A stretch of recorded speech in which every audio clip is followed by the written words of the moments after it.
Good morning and welcome to another edition of Mark's Inspiration, here to inspire, enlighten, and build up humanity. Today's topic is going to be Tate hate. We got the Tate haters out there.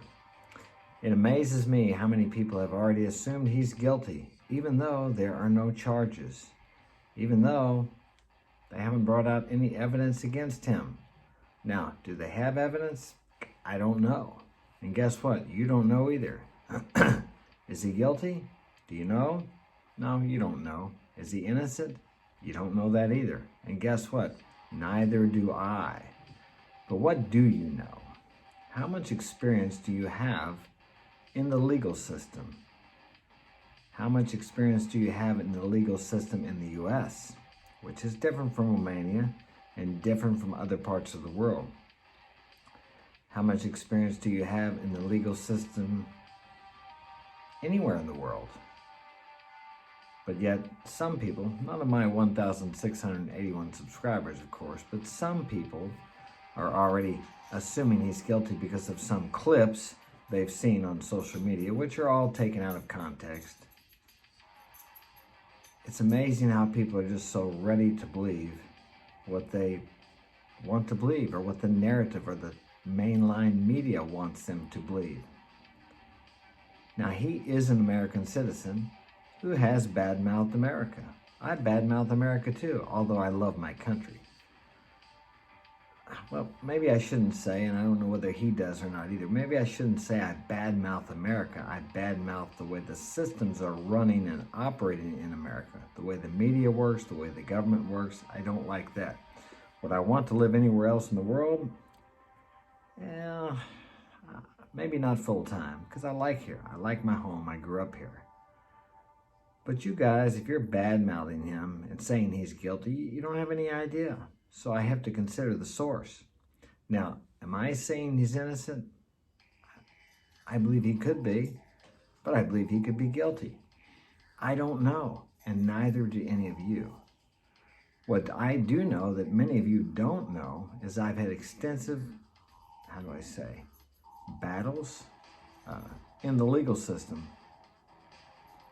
involving false accusations against myself in this country and in another country, in a first world country, the U.S., and in a third world country.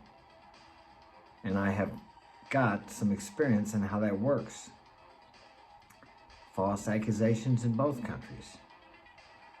And it's extremely difficult to defend against accusations, especially if they're coming from a woman. When I was out of the country, I was accused of doing certain things that I didn't do. And if I would have paid her, I sat right in the lawyer's office with her and her mother, and if I would have paid her a certain amount of money per month, they would have dropped the charges. But of course, I have some pride and honor. I wouldn't pay her because I didn't do anything. And she didn't deserve for me to pay her anything. She was cheating on me. So she wasn't being a good mother or a good husband or a good housewife. Now, she regrets that now after 12, 13 years have passed. But that was the choice she made at the time, and we all have to live with our choices. Now, the reason I bring that up is because it's very different in other countries. Well, even here, you're really not innocent until proven guilty, but at least here they have to charge you with a crime to hold you.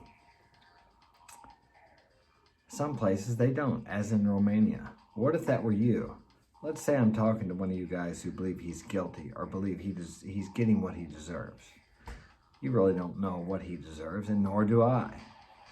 But put yourself in his position.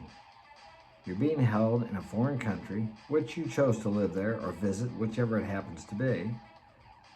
There's no charges, no evidence of guilt against you, but yet they're holding you for an indefinite period. Don't you think that that might be a little bit unjust? But a lot of you guys want to think, oh, he's guilty because he does this and he does that. So many people are jealous of his success. You say you don't like his success because of the way he got it? By, what'd they say, exploiting women? These women already had OnlyFans accounts, so it's okay for them to exploit themselves.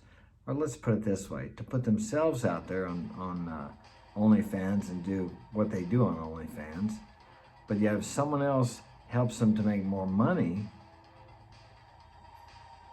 then he's exploiting them.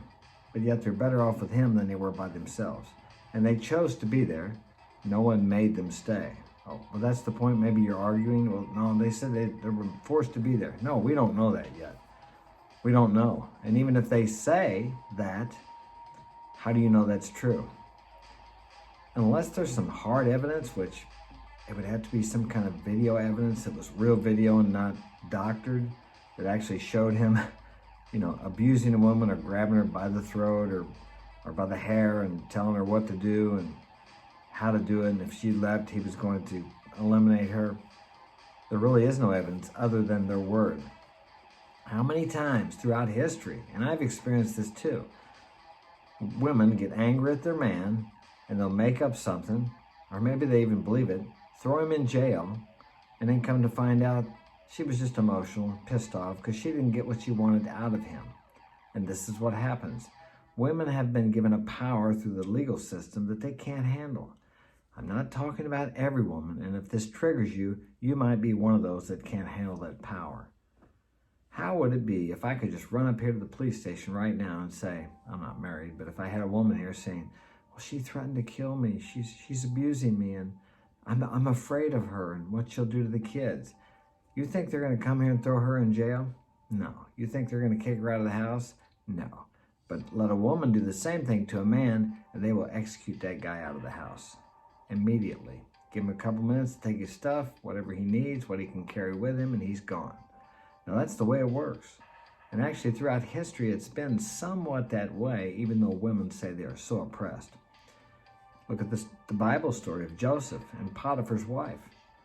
She wanted to mess around with Joseph. He didn't want anything to do with her. So she accused him of trying to be with her, and he got thrown in jail. So this is nothing new. A woman goes up to someone with some power, starts crying and talking about how badly she's treated, and there's a certain innate, characteristic in men that reacts automatically to a woman crying, and they want to help her.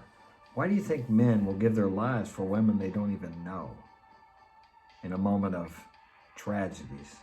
The Titanic is a good example. And there are many others that didn't make the dramatic history that did.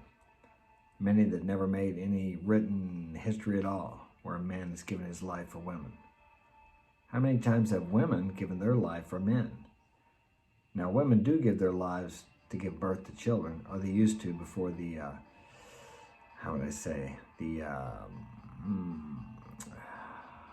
abortion rights activists came along, until we started legalizing abortion. A lot of women would actually give their life. I don't want to get into that, but if a woman's going to die because she has a baby in her, they need to do what they need to do to save the woman's life. But there used to be a time when a woman would rather give her life than to kill her child. So that's a whole nother topic. Whatever your thoughts are on that, that's none of my business. Back to the original subject though. See, so if you've never been out of the country, you've never experienced the legal system in other countries, and I have, it's not like you think that, oh, well, if he's innocent, he'll be proven innocent. If he's guilty, they'll prove him guilty. It's just not quite that simple. And I don't understand how people don't understand that, but I guess if you've never experienced it, you don't know that there's people involved in these court systems, and they have personalities, they have preferences, they have prejudices. Sure, they're supposed to put them aside, but can you put yours aside completely? If you're walking down the street at night in a bad part of town, and a certain group of people come walking up to you that are known for doing a lot of crimes, are you going to be afraid? Are you going to wonder? Are you going to be leery? Are you going to be suspicious? Are you going to be on your guard? Of course you are. You're prejudiced. Now, prejudice doesn't mean that you're a bad person. It's just like if a German Shepherd dog bit you, and then another one bit you, and you got bit by 3 German Shepherd dogs, but never by any other dogs, you would be leery or suspicious of the next German Shepherd dog that you met. I mean, it's common sense. So the word prejudice sometimes too gets a bad rap on it. It's like people say they're prejudiced against women because they make certain judgments about the characteristics of women. Well, they have hair, long hair usually. They usually have breasts. They used to have a vagina. Okay, that's a woman. Am I prejudiced? No. Am I categorizing them? Yes, I am. Because that's how women are, biologically. But some people would even call that prejudice nowadays. But then again, that's off the topic too. Back to the original topic. So, none of us know whether he's guilty or innocent. I tend to believe more towards he's innocent because of my experiences in life, and I know how women can twist things around when they're not getting what they want. But when they were with him, and they thought they were going to have something with him, and it didn't work out for whatever reason, now they feel like they've been jilted and taken advantage of. Although they willingly did, if they did, willingly did what they did with the cams and the videos and whatever it was they did for the, what is that called, sex cam business that he had. How do you prove you didn't do something, though, when a woman is accusing you? It's pretty damn hard to do because it's your word against hers, and unless you got video evidence of the certain scenario that she's describing, it's pretty dang hard to do. And as you guys have seen on social media, there's many clips taken out of context that makes him look like he's an abuser. He's very much like the men I grew up with. Of course, some of you are going to say, well, thank God that they're not like that anymore. Well, now what we have is a bunch of weak men. Why do people admire Andrew Tate? Because he is a real man. And some of you will say probably, well, real men don't treat women like that. Well, how do you know how he treats women? You don't know. You have no idea how he treats women unless you were with him. And you would have to be with him 24 hours a day, 7 days a week for a period of time to really know how he treats women. I don't know how he treats women. So neither do you. You're just making judgments on what you saw or what you've seen on social media. Little bits and pieces that have been put together by people with an agenda. I got an emergency call here I got to take.